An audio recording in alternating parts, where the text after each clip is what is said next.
So sometimes the Torah portion we read is very pertinent to what's going on in the world, or going on in our own lives. This week, to a certain extent, but for me personally, what happened to me today, I think last week's Torah portion was more pertinent, Parashat Shelach Lecha, where God commands Aaron on how to light the menorah, because this morning at 12 midnight until 2:30 in the afternoon, I had no power. So it was nice when the light came on suddenly and reminded me of last week's Torah portion.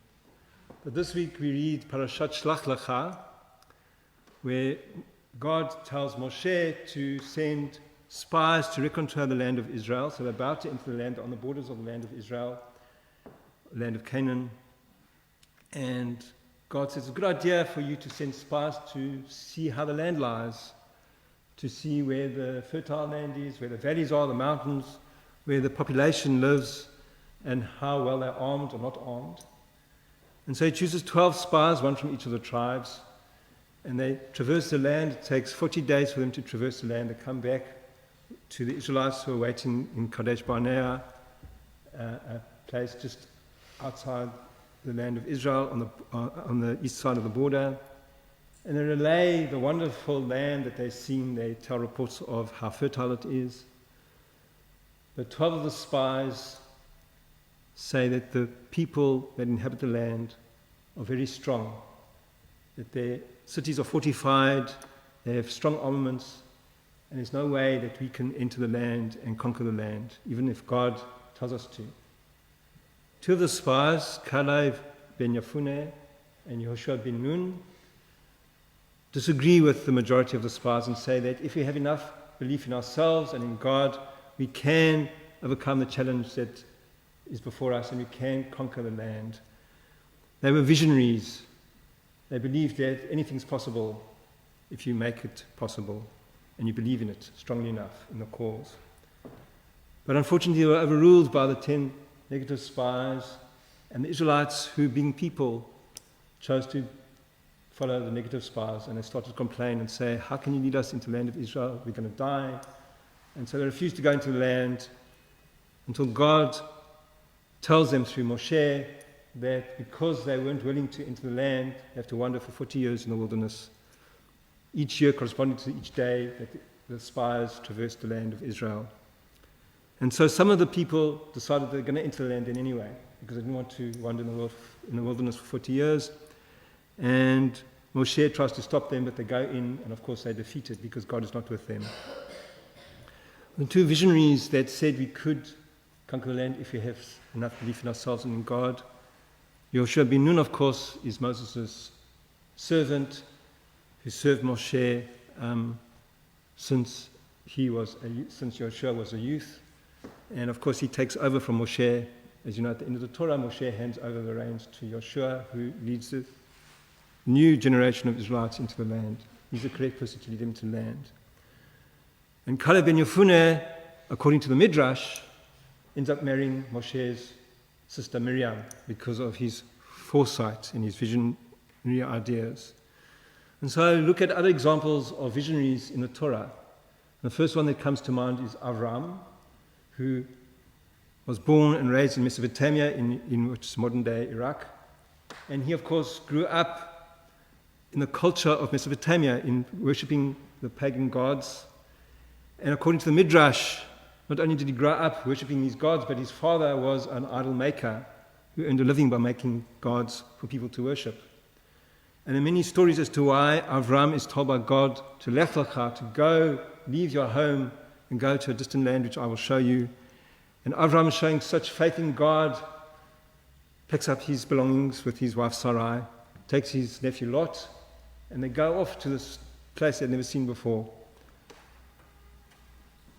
So the Torah doesn't tell us why God chose Avram. The Torah does tell us why God chose Noah, but not Avram. So the Midrash, the rabbinic stories come in, and they two different stories as to how Avram arrived at the idea of the one indivisible, unseen God. And one of the stories is that Avram, like all the people around him, worshipped the sun. The sun was seen as a god. The sun gave light to the earth. It warmed the earth, gave life. But the sun eventually does set. and the moon comes up in its place. So Avram said, well, the sun can't be God because the sun sets, it disappears, it dies. So the moon must be God. So he worships the moon because the moon gives light, especially when it's a full moon, gives light at night onto the earth. But of course, eventually the moon also sets and the sun comes up again. So Avram's confused and he says, well, there must be some being that created the sun and the moon, and that's who I shall worship. So Avram was a visionary for his time, and he understood that in order to elaborate on this idea of the God, of this one God who created everything, and to maybe perhaps convince other peoples of this idea, he needs to leave his home and go to a distant place and start afresh. And so that's what he does. Later on, of course, Avram enters into this covenant, this brit with God, and God changes his name to Avraham, and Sarai becomes Sarah.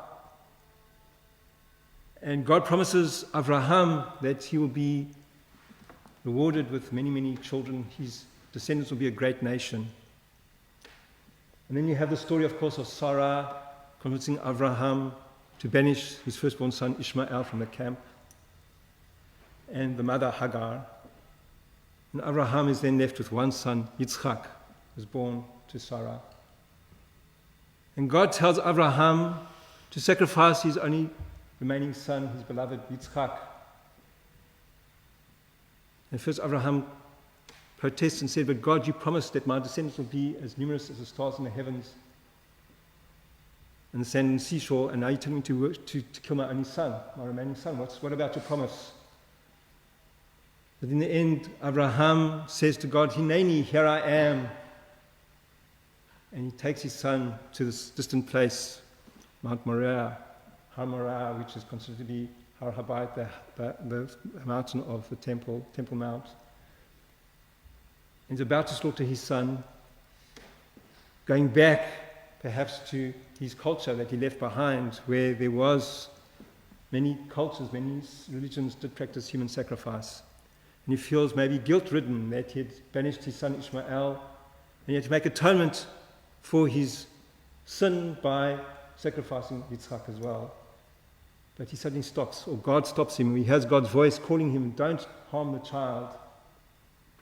The God that Abraham worships is not a God that wants human sacrifices. And Abraham then looks up and he sees a ram caught by its horn in a bush. The ram was there all the time. But Abraham, in his zealousness for God, his love for God, his determination to sacrifice his son, did not see the ram until at the last minute understands that there is an alternative. He's a visionary, and he sacrifices the ram instead of his son. Abraham's grandson, Yaakov, has to flee the land of Canaan because he cheated his brother Esau out of the birthright.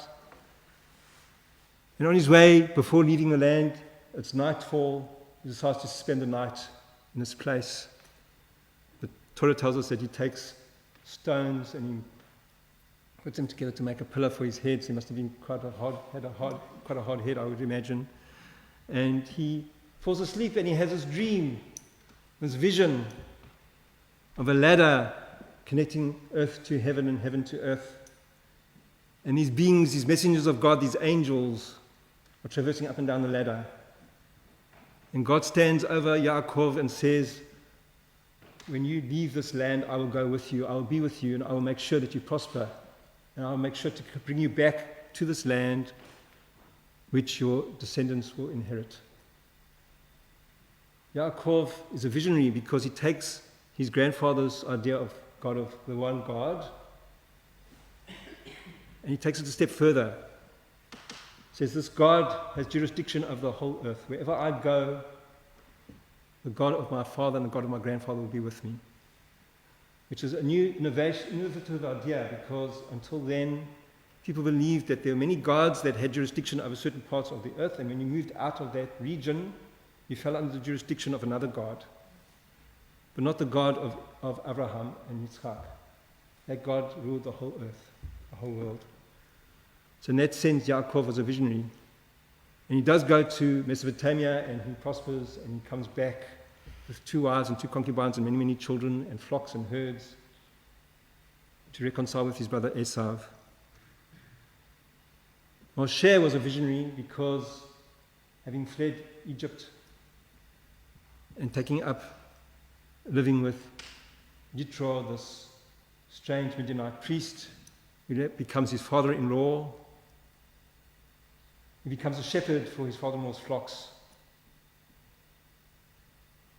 Midrash says that one day one of the sheep goes astray, and Moshe wants to get home because it's getting dark. But he goes and looks for the sheep, and when he finds the sheep drinking water and very tired and thirsty and perhaps hungry, he understands why the sheep and his lamb actually had left. Picks up the lamb and he carries her back to the flock. And God sees this and understands that this is the right man to free his people, God's people, from the land of Egypt. He's a caring man, a shepherd. So one day Moshe is out in the wilderness and he sees this bush that's on fire. Most people would probably just walk past the bush, maybe take some water to extinguish the fire. But Moshe stops and he looks and he sees that this bush is not being consumed.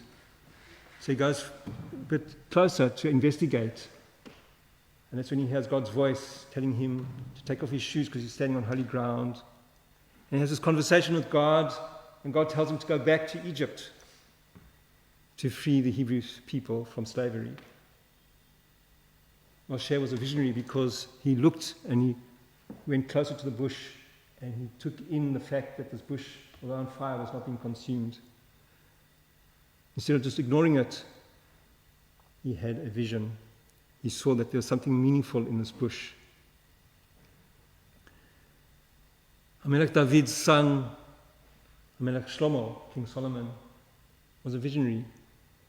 He was the one who got to build God's house, the temple. And we read in the book of Kings that when he dedicated the temple, he prayed and he said, this temple is not only a temple for the Israelites, it's a temple for all humanity. That even the foreigner, the stranger who sees the temple, comes close to the temple to pray to God of Israel and to ask God for his benevolence and for blessings. May God hear that person's voice.